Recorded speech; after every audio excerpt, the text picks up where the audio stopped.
Story time. And this story is the perfect example of why it's so important to leave at the first red flag. So I had been dating this guy for a couple months, maybe like 3 or 4 months. Everything was going well. So he would take me out to a new restaurant damn near every day. So on this day, he takes me to a Polish restaurant and it's a Polish holiday. We get seated, our food comes, and then he points out a lady coming in the door and tells me that's his ex-wife. Now he had been divorced about 2 years at this point. And on our first date, I did ask what happened and he was kind of vague about it. So I figured, well, we're just meeting, so maybe he just doesn't want to get into detail about it. Then I noticed her date, and I'm like, oh, her date is a little handsome Italian young man. He gets on a stank. That's not her date, that's her nephew.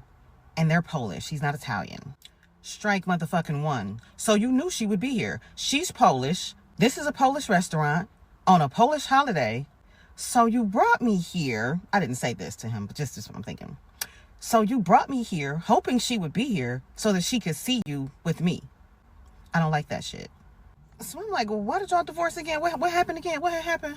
Nothing happened. We had a great life. We had a great marriage. At least I thought we did. But I came home from work. She was gone. The girls were gone. All their stuff was gone. The next day, I'm served with divorce papers at my company in front of all my employees. All communication has been through attorneys ever since. And I find out during the divorce that she put down $135,000 on a new home that she was only able to save up because I paid all the bills. The only thing she paid for was like little girly maintenance stuff for herself and her daughters. But I paid all the bills, even her car note, their cell phone bills, everything. And she worked.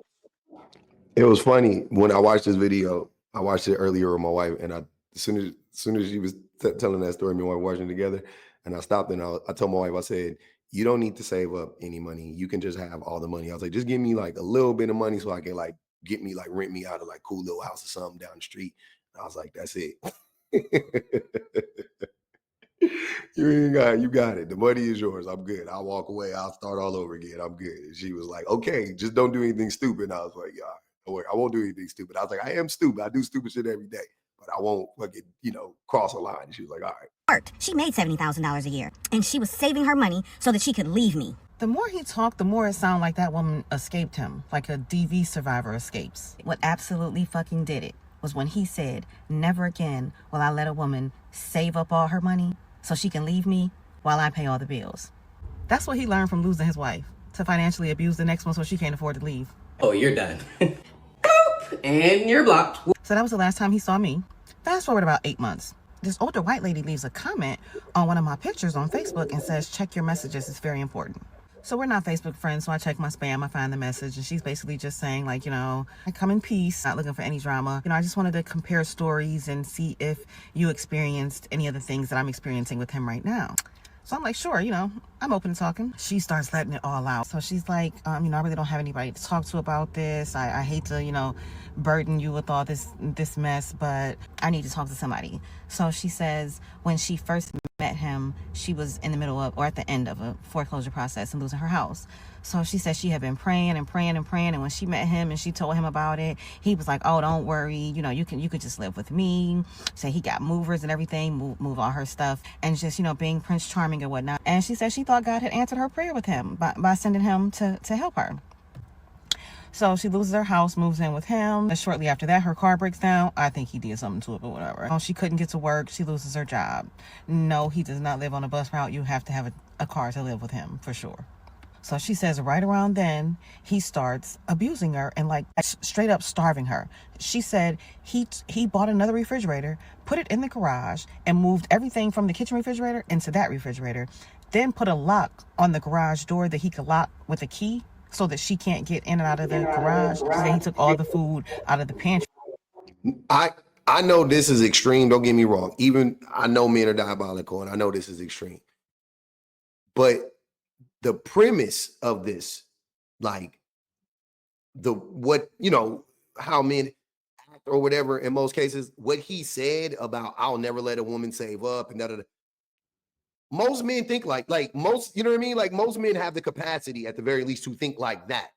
Maybe most men don't have the capacity to do all of this. I don't know. But I wouldn't put it past any man to even do this. That's what I'm saying. But simultaneously, I will acknowledge that it is extreme. Don't get me wrong. But the problem was that man he actively sought a woman that he could financially abuse. She thought God was answering her prayers whole time. The devil was answering his. You see what I'm saying? He got the perfect mark. He got the perfect victim. He was like, oh my God, a foreclosure. He probably possibly could have saved her home, right? You know what I mean? Like, it sounds like it because he's a successful businessman. Nope, wouldn't do that. Oh no, just come live with me. Come live with me. Because my thing is this: if you're willing to have somebody come live with you, why wouldn't you save their home if you could? See what I'm saying? I would save your home before I let you come live with me. And I won't say let, but I'm saying, like, if I'm willing, like, we got to be close. That's my point. We got to be pretty fucking close for me to be like, yeah, you can come live with me. I would rather save your home. Nope. He let that shit happen. Oh, no. Yeah, come live with me. Perfect. Which was always stocked. And he moved all of that into the garage too. I'm like, girl, I need to see a picture of this shit. Like, she sent me this picture right here. I gave her my number. I responded with my phone number. Cause girl, what the fuck? Call me right now. Call me right fucking now. It must have been a little after 6 because I remember saying, okay, so you about to eat again now since he's off. He should be on his way back now.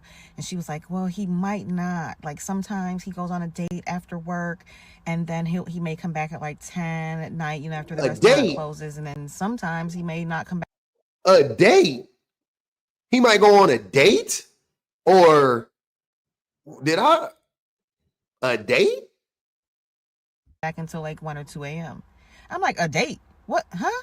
He goes on a date. She's like, yeah, he's like dating women from dating sites and he rubs it in my face. I'm like, girl, he fucking lying. Don't nobody want him. His ass is sitting in his parked car somewhere around the fucking corner. Why she say, no, he's telling the truth. He sends pictures every date. And it's usually a different girl. Sometimes the same girl. I think this one girl, he's starting to really like her. I'm starting to see her a lot. And then I think back to the picture he had the waiter take of us at our first date. But I'm fucking madder than her because this bitch got you up in this fucking house starving. So I'm like, you want pizza or Chinese food? I'm sending you some food. It's like, no, you don't have to. You don't have to. I know, but I'm doing it. I'm sending you some fucking food because you have gone over 12 hours without eating and you don't know when this motherfucker coming home. Any leftover pizza, put it in a Ziploc bag and bury that shit in the snow so you can have it tomorrow. Had all the pizza box paraphernalia, rip up the box, put it in the neighbor's trash can so this motherfucker don't think you had a man bringing you food to his house. She said he kicked her out of the master bedroom, put her in a guest room, and took the mattress out. Got her sleeping on the fucking box spring. And only allows her in the master bedroom when he wants. And then after that, she has to go back to the box spring. This man owned a business with 6 different locations. He was practically begging me to work for him. But I knew it. That's what I thought. I was like, I bet you he got a lot of money. Sound like he could have just helped her, like saved her house. He could have did it as an investment. If anything, like, oh, I'll do this and, whatever. This, you know what I mean? Like to protect himself somewhat financially, right? If you don't want to just give away the money. But nope, wanted to manipulate her. To work for him. But I don't fucking work. I don't do that. He had positions available for me who did not want to work, but had a woman who was willing and wanted to work, and he couldn't give her a position.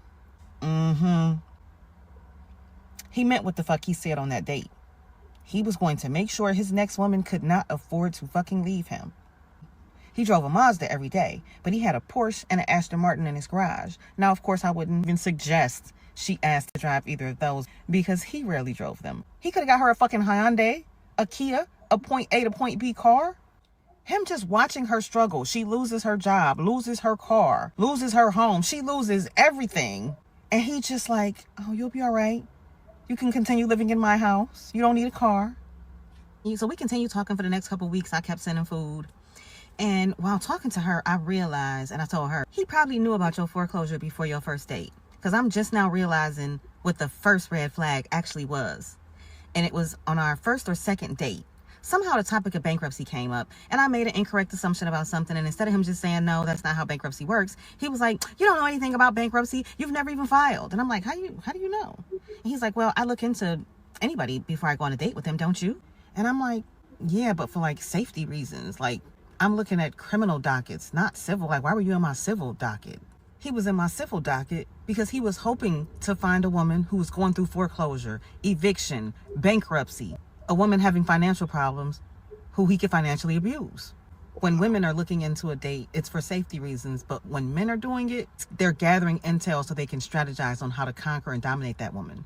I said, I believe he knew that you were going through foreclosure already from the get-go. He told me on our last date that he would never again let another woman save up enough money to leave his ass. So I didn't think I needed to tell her not to tell him, but I guess I did. So they got into an argument and he was trying to convince her that she's the only woman he's had these types of problems with. That she's the problem, that he could get back with any of his exes if he wanted to. And everybody knows he's such a great guy and all this bullshit. She told, oh my God, hold on. She told him that the other lady told on her. Oh my God.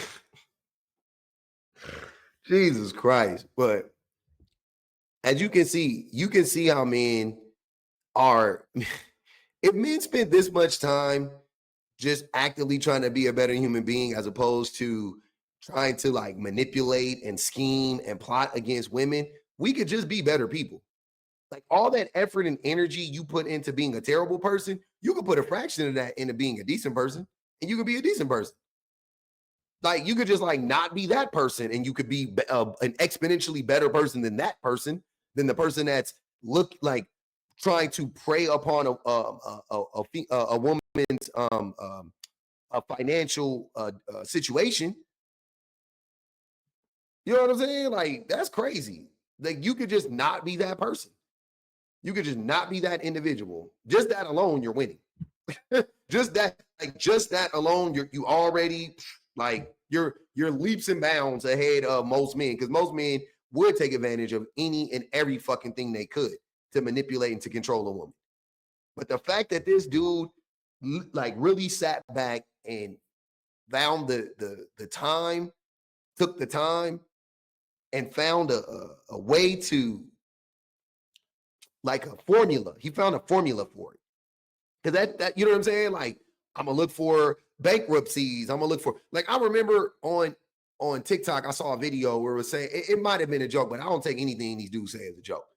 Especially when it like things that are around like abuse and shit like that. But it was a dude and he had said something to the effect of like, if you're interested in finding like if you're down bad or whatever, you could find women who are recently widowed, or it was like something like that. It was something very disturbing. It was like you could look up women who I think it might even be recently divorced. It was something like that.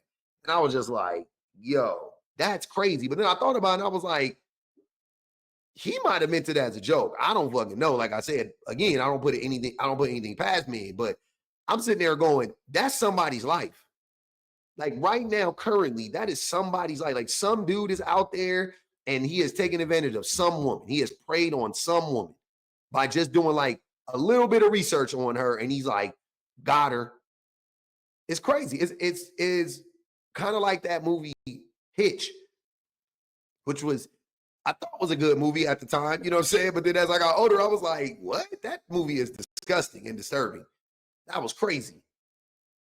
And a lot of men do shit like that. Like it's a sad reality, but it is reality. No doubt about it.